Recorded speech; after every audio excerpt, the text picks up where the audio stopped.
Loïc Goyette est étudiant en génie mécanique. Mégane Larochelle, elle, a étudié en travail social. En une seule année, grâce à ses stages, Loïc dit avoir réussi à amasser 20 000 $.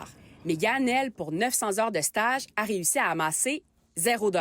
C'est des stages qui sont non rémunérés, évidemment, parce que c'est un milieu qui est à prédominance féminine. C'est stressant, là, avoir des dettes de même, de savoir qu'il faut que tu te rembourses. Et ce n'est pas juste une impression. Ouais. Selon les risques, la majorité des stages universitaires au Québec se déroulent dans des domaines à forte majorité féminine qui ne sont pas rémunérés. 48 % des stages viennent du domaine de la santé, qui compte en moyenne 76 % de femmes, 14 % en éducation pour 75 % d'étudiantes. On constate que c'est vraiment le gouvernement qui ne veut pas prendre en charge cette rémunération parce qu'on s'entend que c'est des domaines également publics. C'est pas normal qu'on constate que des métiers à prédominance masculin, c'est vraiment pris en charge. C'est quasiment obligatoire qu'il y ait une rémunération pour que ça compte.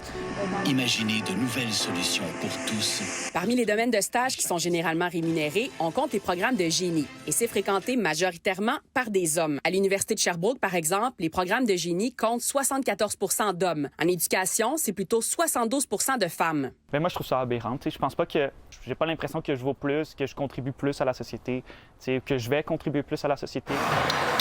Automne 2023, Québec lance les formations accélérées en construction. Des formations plus courtes et rémunérées pour pallier à la pénurie de main-d'œuvre. L'important, c'est de combler le maximum de postes. Automne 2025, le gouvernement rappelle qu'il manque d'enseignants au Québec. Mais les stages des baccalauréats en enseignement ne sont toujours pas rémunérés.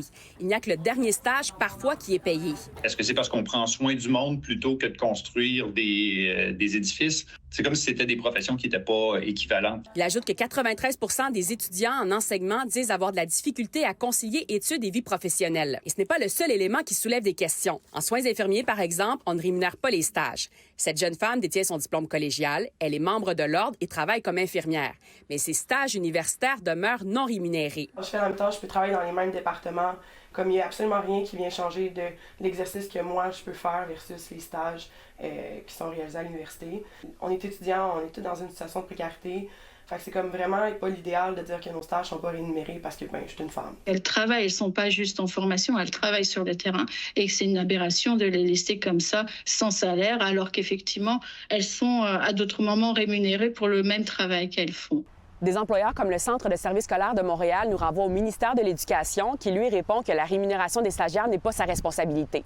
Au cabinet de la nouvelle ministre de l'Enseignement supérieur, Martine Biron, on met de l'avant les investissements en santé et en éducation. Il n'y a finalement que le ministère de la Santé qui répond réellement à nos questions en disant que la rémunération des stagiaires n'est pas prévue parce que ce sont des étudiants et non des employés.